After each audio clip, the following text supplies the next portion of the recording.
Hello all. Today we will see how we can implement object-oriented programming concept in Python programming language. So let us start with the OOP in Python. In this chapter, we will see how to create classes and objects, whether Python support overloading and overriding. We will implement data heading and data abstraction, and then the most important part is the inheritance, and the new part of the Python programming language is composition classes. So first we will start with writing a class and creating simple object. For this chapter, the outcomes are to create the classes and objects, then to implement data heading, then data abstraction, and then using inheritance for various problems. Python is an object-oriented programming language. Unlike other programming languages, Python also supports various concepts of OOP. So, this Python programming language focus or emphasis on objects instead of functions. Object is simply a collection of data, or it is a collection of methods. That means whatever data of the object we stored in the programming language, these are stored in the form of variables, and whatever operations we perform on the objects, these are written in the form of methods in the programming language.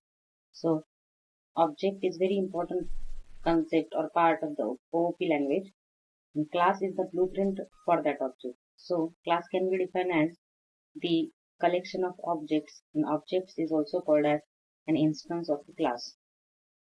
So various concepts of OOP are class, object, then polymorphism, encapsulation, abstraction, that is data heading, and inheritance, and one more thing is that is composition. So let us start with creating the classes. Now you can see here that the classes are created by using the keyword class, and colon is most important part. When you write class keyword, in front of that you have to write the name of class and then colon. Whenever you press enter, the proper indentation will be generated, and then there you can start writing the data within the class. Here the syntax is given and the example is given. Now we will do this in Thony. Suppose I am writing here class, my class, and then colon. Whenever I press enter, I get the indentation. Now here I can write my first string, that is called as doc string. So suppose I have doc string. This is my first class. Now if I want to write any function, then I can use def keyword,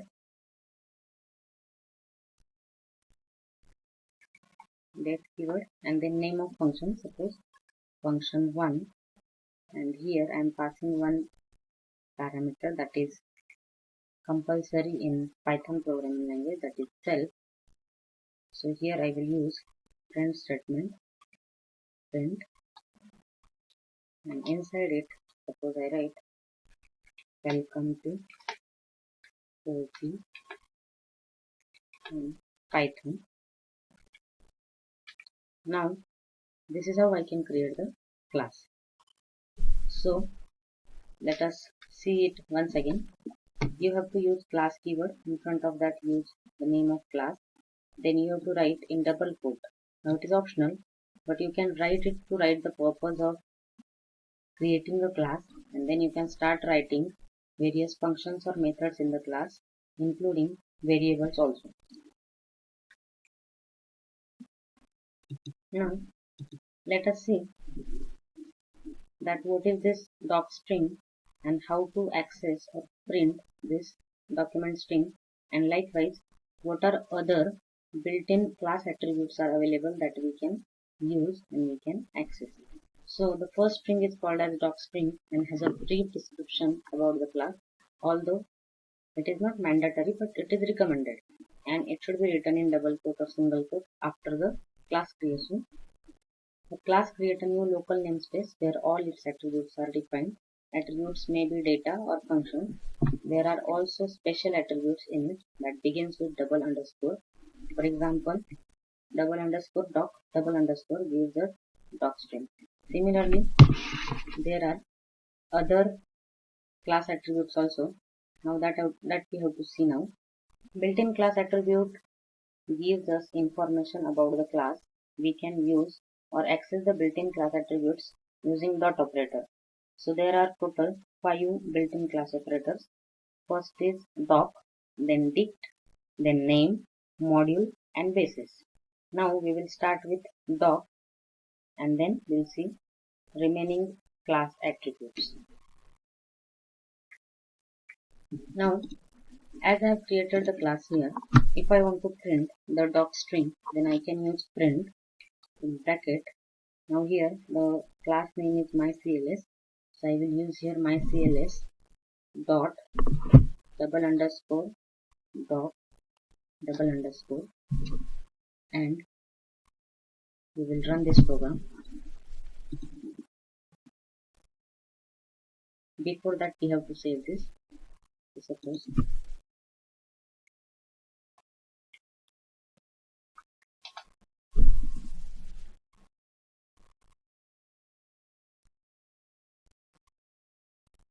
yes.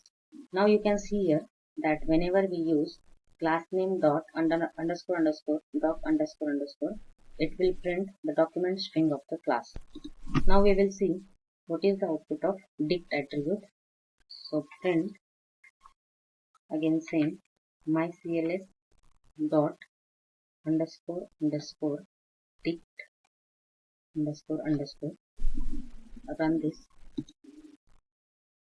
Okay, now it will print various functions, methods, attributes, operations, procedures in the class in the form of dictionary. Here you can see that first is the module and module name is main. Then document, that is document string, which contain the document string. Then function, then attribute dict, and some predefined attributes also. So dict is generally used to print or to show the class namespace and its contents.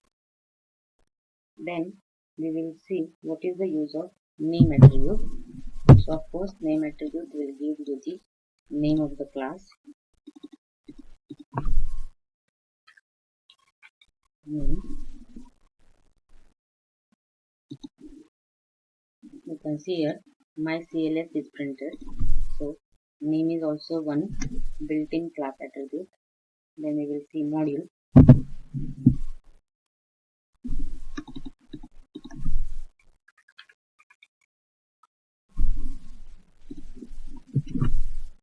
Module will print the main class or main module. Generally, module gives us the name of the module in which the class is defined, and in interactive mode it will generate the main. And the last one is basis. Now whenever we use derived class and base class, that means whenever we implement the inheritance, of course there is a implementation of base classes as well as derived classes. At that time we can use this basis class name, class attribute name, and it will print the base class of the derived class. So suppose in this, suppose I have another class der1, and if I want to inherit it from mycls, I can use in bracket the name of base class, and suppose here I write pass, but now I want to print or use the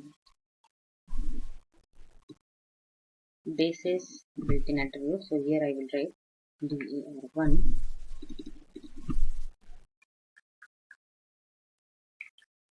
basis. Now here you can observe that the output of basis is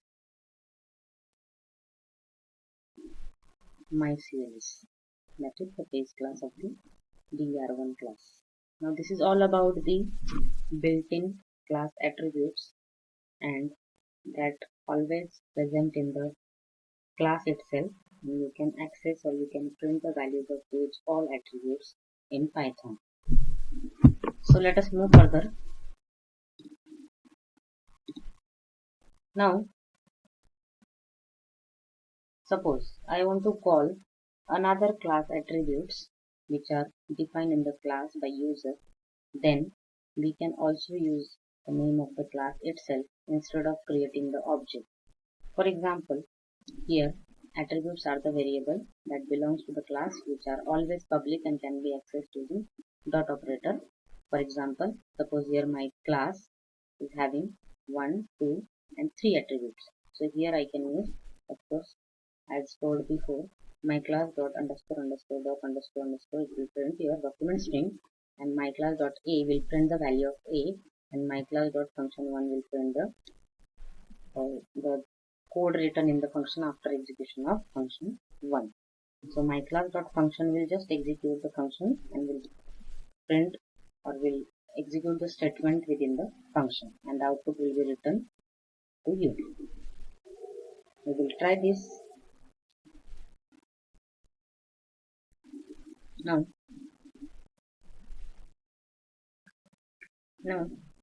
here we delete this.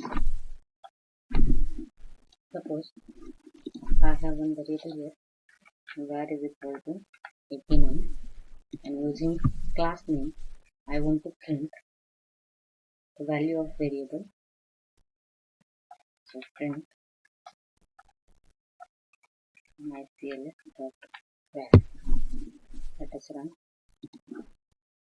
It will print 89. But whenever I use mycls.11 and whenever I run this, I got the error, because here at the time of defining function I have passed one argument, and at the time of calling I am not passing anything. So for example, suppose I passed here any value, and if I run this, and I'll get welcome to OOP in Python. But what is happening here, that whenever we pass self as a parameter, that self will be replaced as the object of the class, and here we are just passing 12. So the use of 12 is nothing, because here we are just printing the welcome message. So that message will be printed because the function is executed, but this self value is nothing, so none is returned to you. So here whenever you define the function, it is necessary to pass self argument to the function if you are calling the function by using object. But if you are calling the function by using class name, then there is no need to pass self parameter to the function. Whenever you run this, you can execute the function, because here the function is not getting any value as the object of class. That's why it is returning none to you. Now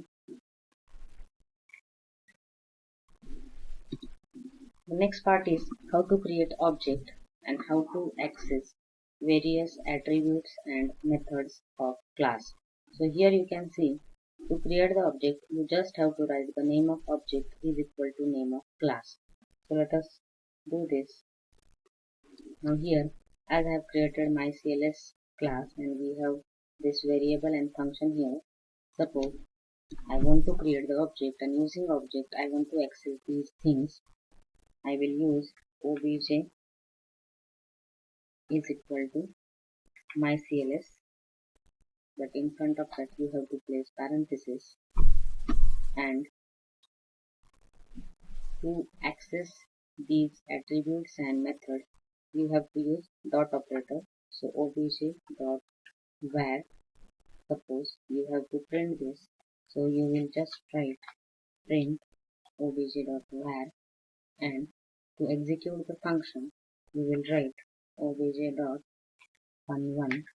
But now you can observe here, whenever you run this you will get an error, because whenever you call the function by using object name, it is necessary to pass this self parameter to the function, because at the time of calling and at the time of execution the self parameter will be replaced by the object of class. So in summary, whenever you define the function, that means whenever you write the definition and body of the function, At that time, if you don't want to pass any parameter, then you have to call the function by using class name. But if you want to use object to call the function, then by default you have to compulsory pass the self argument to the function, because here class has to differentiate between instance variable and other variables. Here you can see that how we have created objects by using class name and how we can access attributes and methods to the objects. And the next part is self. The class method must have an extra first parameter in method definition, which is self. That is, we do not give a value for this parameter, but when we call the method, at that time it is considered as zero argument. But whenever we write the definition of function, it is compulsory to pass this parameter to differentiate between instance variable and other variable of the class. If we have a method which takes no argument, then we still have to have one argument, that is self. This is similar to this pointer in C++ or this reference in Java. When we call a method by using object, then we will use object name dot method name, and in bracket we will pass the parameter, which will be converted to the class name dot method, and in bracket the object name and then parameter. Here you can see that how that object name dot method in bracket argument will be converted to the class name dot method, and in bracket object name and then argument. Now, how to write constructor in Python? For that purpose, we have to use one keyword, and that is init. Init has double underscore at the start and at the end of this word, and it is similar to the constructor in C++ or in Java. It runs as soon as the object of the class is instantiated. The method is useful to do any initialization you want to do with your object. For example, suppose on this slide, class make is there, and in constructor we are passing only one parameter. Of course, self is a compulsory parameter that will not be considered at the time of calling the function. Of course, it is a constructor, so it don't need to call. But whenever we create the object, then also we have to pass only one parameter here.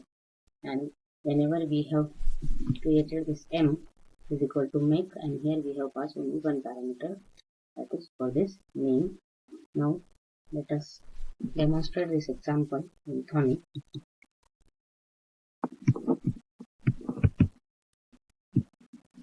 Suppose here instead of function, if I write init, here suppose I pass any variables of the number,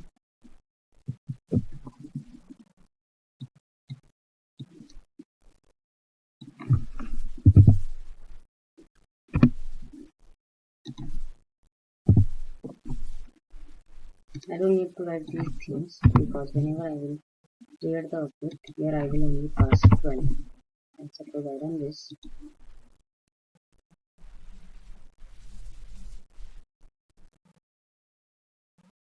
yes, the number is printed here, because constructor is used to instantiate the class whenever the object is created.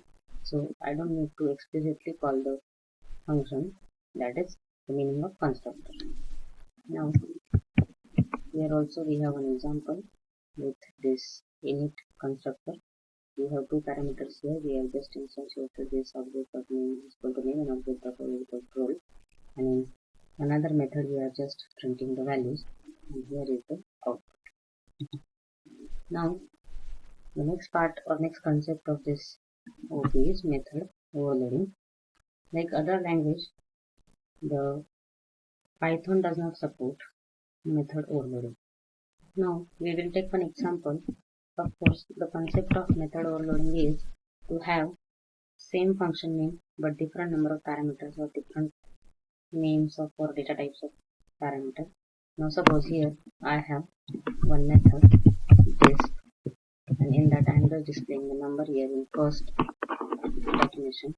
Suppose in second definition I will take two parameters.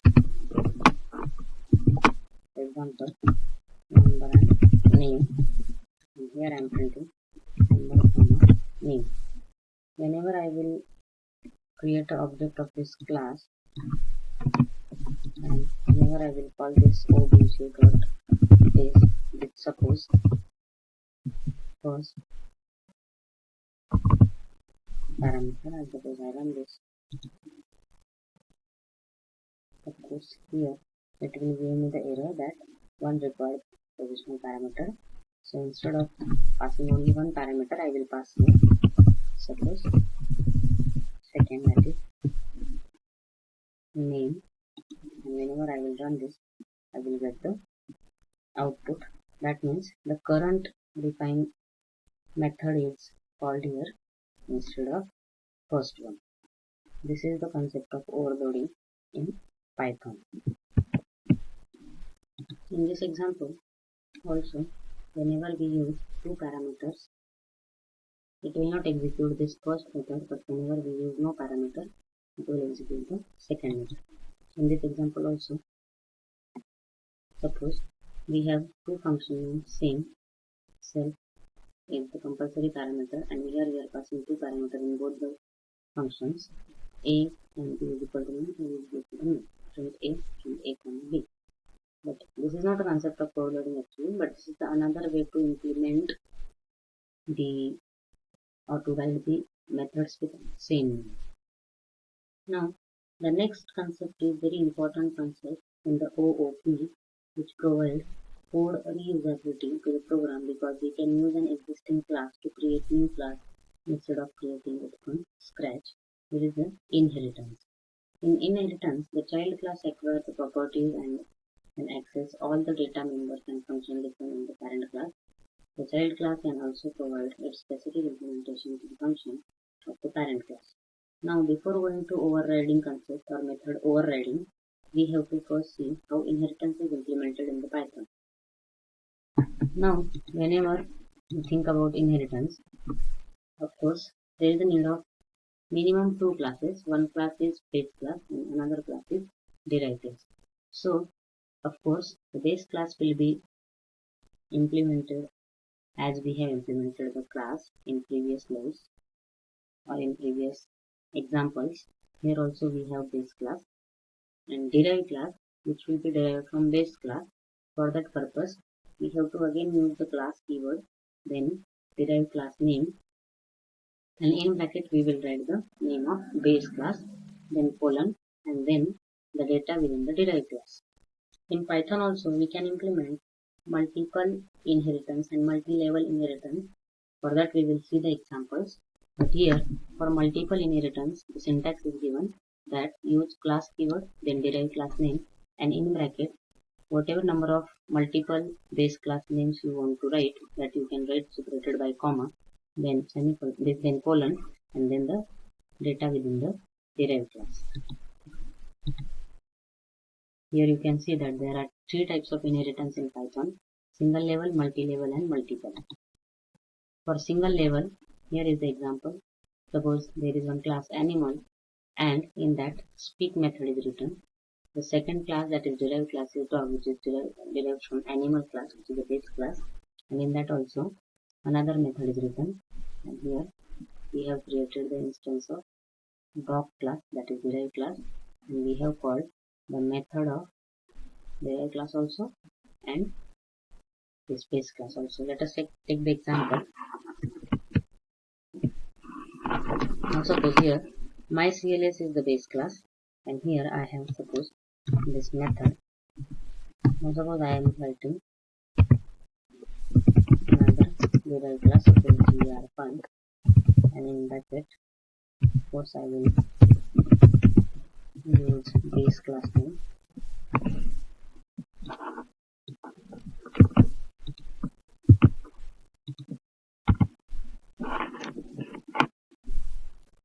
So whenever I want to call both the method, I will create the object of derived class, and then I will call this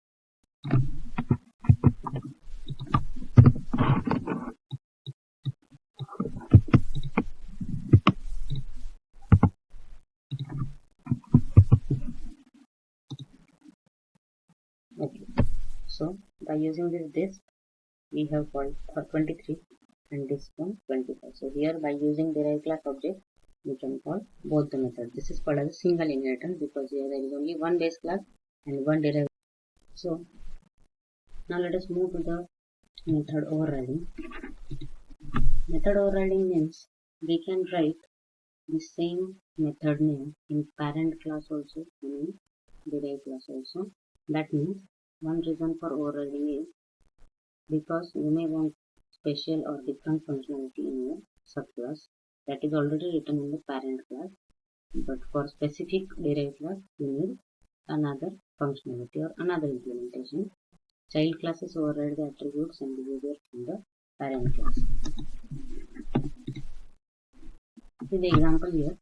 Thus we have one parent class where my method is one method, and in child also same method is there, same parameter. That means signature of the method in parent and child class is same, only the execution or statements are different.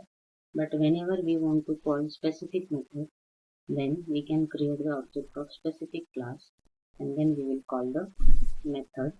Here is the example. This is another example where bank is the base class of all the other classes like SBI and ICCI. But for each class, the method name get ROI, that is get rate of interest, is same. But in each method, another value is written or different value is written. But to get specific value, specific object is created. And then we have called the methods. Let us take the example of this. Now, suppose here my class is the base class. This is the derived class, and the this method is written in the base class. We are taking same method in the derived class also. Suppose here you can see that we have same signature in base class also and in derived class also. But whenever we create the object of derived class, we can call the method of derived class. But same method to call same method of base class, we need to create the object of base class. Obj1 dot base. Here also the same output is given, but because of method overriding, we need to create the object of base class also and derived class also, because at the time of execution, interpreter should know that which method is to be called. Now, the next part of this is abstract classes. An abstract class can be considered as a blueprint for other classes, allow you to create a set of methods that must be created within any child classes built from your abstract class. That means the class has two types. One is abstract class and second is concrete class. Abstract class means only the methods are declared, and in concrete class the methods are implementation. A class which contains one or more abstract method is called as abstract class. Means the implementation of those methods are not written in that class, and an abstract method is a method that has a declaration but not has any implementation, which is a method in the abstract class. Abstract classes are not able to instantiate and it needs subclasses to provide implementation for those abstract methods which are defined in abstract classes. While we are designing large functional units, we use an abstract class when we want to provide a common implemented functionality for all implementation of a component. We use abstract class. Abstract classes allow partially to implement classes. When it completely implements all methods in a class, then it is called as interface. Now, why to use abstract class or abstract base class? Abstract classes allow you to provide default functionalities for the subclasses. Compared to interfaces, abstract classes can have an implementation. By defining an abstract base class, you can define a common application program interface for a set of sub. This capability is especially useful in situations where a third party is going to provide implementations, such as with plugins in an application, but can also help you when working on a large team or with a large code base where keeping all classes in your head at the same time is difficult or not possible. Now, how abstract classes works in Python. In Python, by default, it is not able to provide abstract classes, but Python comes up with a module which provides the base for defining abstract base classes, that is capital ABC is the name of class, which is the base class for abstract base classes, and that module name is ABC. ABC works by making methods of the base class as abstract and then registering concrete classes as implementation of abstract base. A method becomes an abstract by decorated with the keyword @abstract method. Let us see the example. Here you can see that whenever I want to make this polygon class as an abstract class, then I will first import the ABC class from ABC module and abstract method from ABC module. So here from ABC I have imported capital ABC, that is base class for creating abstract base classes, and abstract method to write abstract method in the abstract base classes. Suppose here polygon is my abstract base class, and here number of sides is the method which I want to override in derived classes.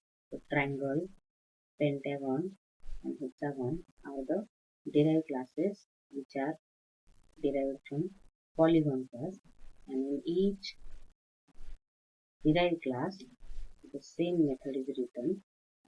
So this is just Python program showing how to implement abstract base class and how they work. Next example is how to implement abstraction using subclasses. So here we have taken one example, class parent, which has just a declaration of my phone, but which is implemented in child class. So this is also called as an abstract base class. Here the Python class management is used to recognize plugin implementation as implementing the abstract plugin list. So you can avoid importing ABC from ABC or abstract method, but you need to define the or declare the method in base class using this name only and writing faster. Now here is the meaning of concrete classes.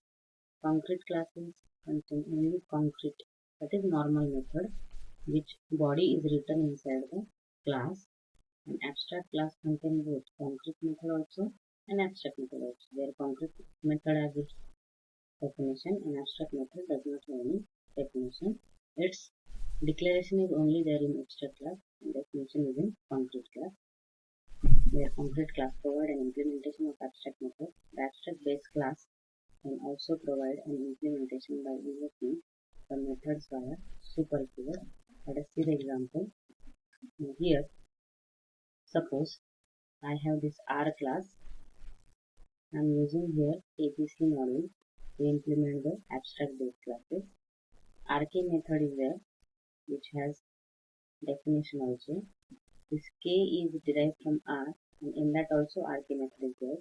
But suppose in RK method I want to call the definition of RK, which is declared in base class, then I will use super keyword dot method of super class, and then I will write the statement within the derived class methods. So whenever I will create the object of derived class, automatically the base class methods will be called.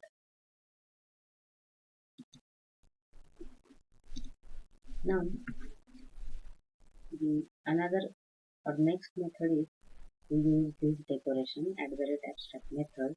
So whenever we write the base class, which is derived from ABC module, to define the abstract method, you have to use this decoration like @abstract method, and then you write the definition of the methods. And suppose K is my derived class, but here if you are writing @abstract method, then you cannot create the object of base class. That means you cannot instantiate the base class. For example, here if I try to create the object of R, then I will get the error can't instantiate abstract class R with abstract method argue.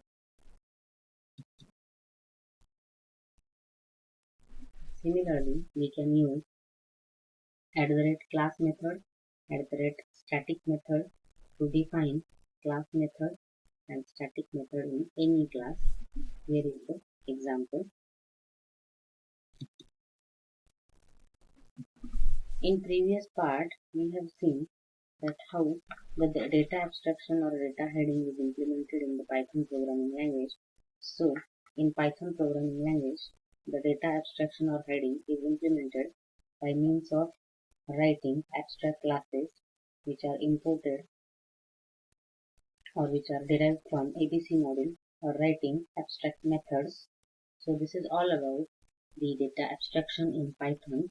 Now the next concept is encapsulation, which is one of the fundamental concepts in OOP and which describes the idea of wrapping data in the methods that work on data within one unit. This puts the restriction on accessing variables and methods directly and can prevent the accidental modification of data. For example, if you are using a class, whatever data you want to write in a class, that should not go outside. For that purpose, you may use access specifier or modifiers like public, private, or protected. Same access specifier we can use in Python also. And to prevent accidental changes, an object variable can only be changed by an object method. Those types of variables are known as private variable. A class is an example of encapsulation, as it encapsulates or wraps all the data that is a member function, variable, etc.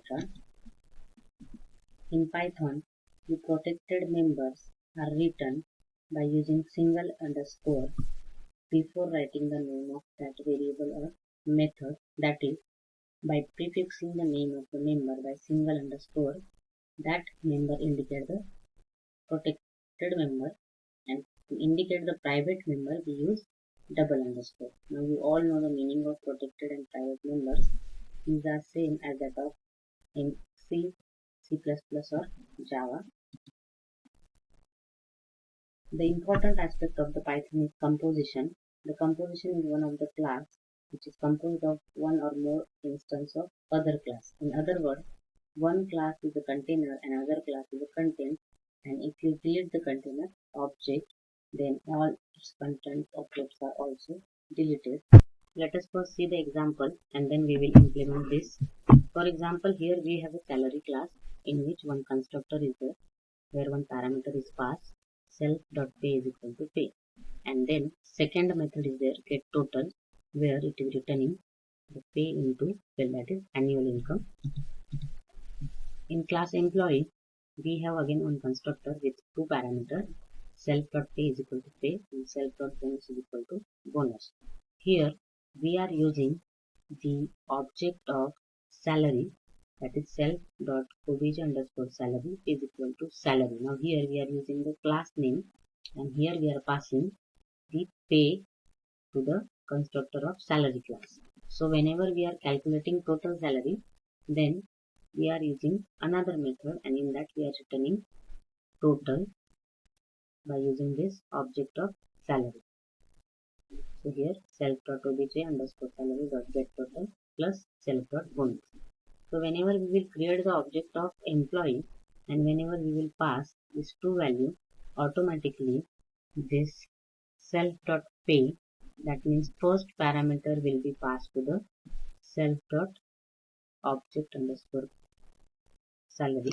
So here if you go to the previous slide, here you can see that whenever 600 will be passed, then 600 will be self.pay and self.pay into 12 will be written through this get underscore total method. So here self.obj underscore salary dot get underscore total will return the annual salary and plus self bonus, that means total. So here whenever 600 will be passed, 600 into 12, that is 7200 plus 500 is 7700 will be returned to you. Now let us demonstrate with the example, with another example. Suppose I have class C1. In that I have one constructor.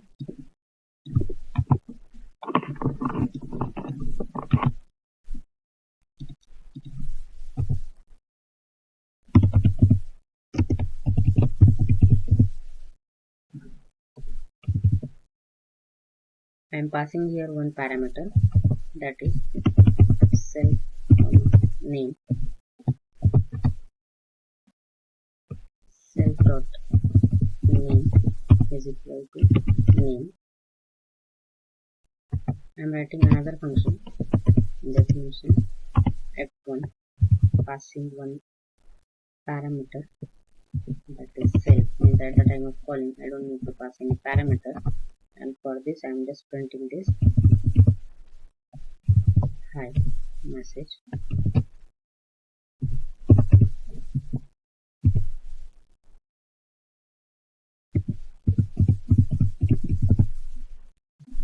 Now suppose this is my one class.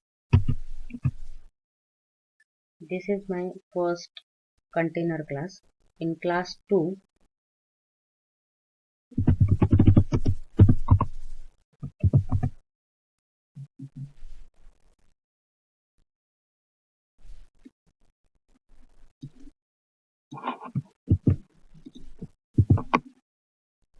here I will change the name as sname, but whenever I want to assign the value, self.sname is equal to the instance of C1, and in bracket sname will be passed. And suppose instead of this, if I write this, then here I will call the f1 function from C1 class. So self.sname, here I will just write self.sname dot function name. So f1 bracket close. Now here C1 is the content and C2 is the container. So I need to create the object of container. So obj is equal to C2, but as C2 has one constructor with one argument, I have to pass here name, suppose KTWP, and second I have to call this method of C2. Let us run the program. Now you can see here that hi KKWP is printed, because whenever this object is created, the KKW is instantiated with sname and it is passed to the instance of C1. So self.name is equal to KKWP, and whenever I have passed this self.sname.f1, means here I am calling the function through the object of C1, that is f1. So whenever I call this, automatically the f1 is called. So the output is hi KKW. So this is all about composition, which is the new concept in this programming language. Now you can see another example, C1 and C2, C3 class. In C3 class we have used instances of C1 and C2, and whenever we have created the object of C3, whenever we call this method, automatically the f1 and f2 method will be called from the C1. So the output is this. Now this is all about OOP in Python. I hope you all have understood these all concepts. Thank you.